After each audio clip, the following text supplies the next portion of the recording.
Oke, balik lagi di channel YouTube Jago Pajak bersama gue Reza. Kali ini gue akan bahas tentang masih soal di 1770 SPT 1770S guys. Nah, bedanya sama yang kemarin apa? Bedanya adalah yang kemarin kan eh, penghasilannya si istrinya namanya Nova ya. Maksudnya Nova ini hanya dari satu pemberi kerja, yaitu dari karyawan. Hanya dari karyawan aja. Nah, sekarang gua tambahin ternyata penghasilannya Nova juga ada dari selisih kurs, senilai 12 juta, guys. Nah, ketika penghasilan Nova itu ada tambahannya, maksudnya tidak hanya dari satu pemberi kerja saja, maka penghasilan si istri itu tidak menjadi penghasilan yang bersifat final bagi si suami, guys. Nah, dengan syarat si statusnya kakak ya. Jadi ini masih berlaku nih guys, yang asumsi ini NPWP sama dengan suami. Nah, berarti bagaimana pengisian SPT-nya untuk kasusnya Pak Iwan ya? Jika penghasilan istri itu ada dari penghasilan lainnya selain dari penghasilan sebagai karyawan. Oke, berarti istri sudah tidak masuk nih guys, tidak masuk ke penghasilan yang bersifat final. Jadi ini kita hapus, sudah bisa. Ini harta kewajiban kita anggap sama, lampiran 2-nya udah selesai nih ya. Terus kita masuk ke lampiran 1. Nah, di lampiran 1 guys, di sini kita masukkan penghasilan dari keuntungan sesi kursnya. Di mana itu? Kita masukkan saja di penghasilan lainnya. Dan dia bersifat non final ya guys, berarti masukin ke sini aja 12 juta ditulis. Nah, sehingga sekarang penghasilan neto dalam negeri lainnya ada 50 juta. Oke. Kemudian selanjutnya, nah, ada tambahan lagi untuk yang pemotong ini apa namanya? PPh yang dipotong atau dipungut oleh pihak lain. Nah, kita lihat bukti potongnya sih, ini kan bukti potongnya Iwan. Nah, kita lihat ini bukti potongnya si Nova, guys. Nah, kita lihat di sini bukti potongnya Nova. Oh, ternyata dia kerjanya juga sama di PT ABC, guys. NPWP-nya, NPWP potongnya sama ya, sama kayak yang di atas. Nomor bukti potongnya beda ya, ini 5 belakangnya.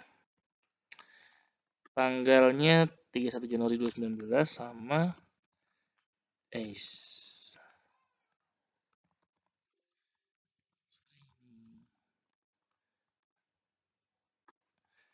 Nah, kemudian PPh pasal 21 dengan pajak yang dilunasi adalah 5.350.000. Sehingga jumlah bagian C-nya adalah 94.200. Nah, ini seperti ini guys ya. Nah, selanjutnya adalah, nah di sini kita lihat penghasilan neto dalam kita masuk ke lembar utama ya guys. Dan ingat ya, sebagaimana yang pernah gue sampaikan di video sebelumnya, isi SPT itu dari lampiran ke lembar utama guys, dari paling belakang, lampiran 2, lampiran 1, baru lembar utama. Oke, lembar utama kita lihat di sini penghasilan itu dalam negeri sesuai dengan pekerjaan. Nah, sesuai dengan pekerjaan kan berarti ada dua. Pertama penghasilannya si Iwan dan penghasilannya si Nova, berarti kita jumlahin aja 538.400.000 ditambah dengan penghasilannya si Nova, yaitu sebesar berapa? Penghasilan netonya dalam negerinya 123 juta. Nah, kita harusnya 123 juta. Ini ya guys, 123 juta. Oke, hasilnya 61.400.000. Penghasilan itu dalam negeri lainnya, nah ini sama ya guys, ini udah billing berarti yang 50 juta. Kemudian penghasilan luar negeri nggak ada, nah maka jumlah penghasilan itu adalah 711.400.000. Nah, kemudian PTKP-nya, nah karena di sini penghasilan istri sudah gabung dengan penghasilan suami, berarti sudah bukan K1 lagi ya. Jadinya apa di sini? KI 1 guys. Ya, KI 1. Berapa KI 1? Berarti 63 juta. Ini tambahin lagi 54. 117 juta. Oke, gini ya, 17 juta. Maka penghasilan kena pajaknya adalah 594.400.000. Nah, lalu berapa PPh terutangnya? Nah, PPh terutangnya berarti 5% dikali 50 juta, tambah 15% kali 200 juta, tambah 25% dikali 250 juta. Ditambah 30% dikali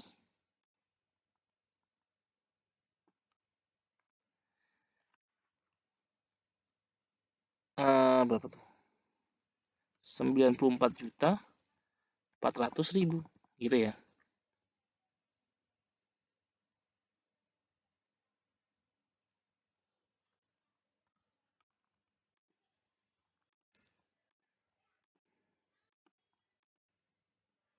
Oke.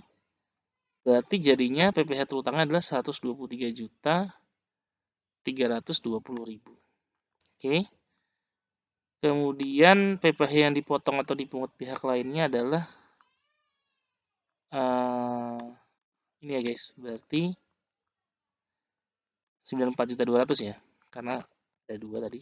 Jadinya 94.200.000. Maka PP yang harus dibayar sendiri adalah 29.120.000. Kemudian P25 yang nggak ada. Nah, maka masuk ke PPh yang kurang dibayar. Berarti 123.320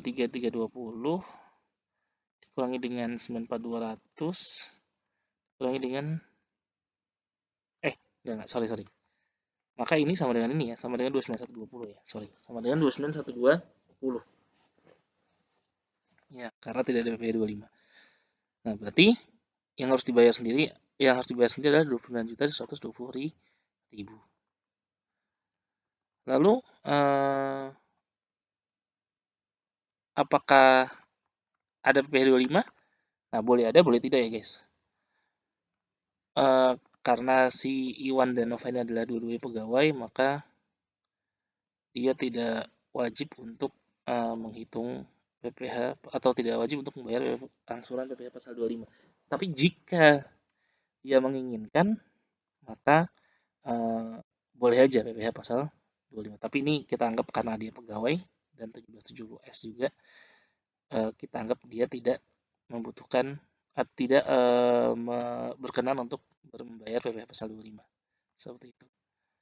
Oke, kira-kira itu aja guys yang bisa gue sampaikan di video kali ini. Semoga bermanfaat. Jangan lupa like, subscribe, dan komen channel YouTube gue. Dan apabila kalian merasa video ini bermanfaat, bisa di-share di seluruh sosial media kalian miliki. Jangan lupa belajar terus. Bye-bye.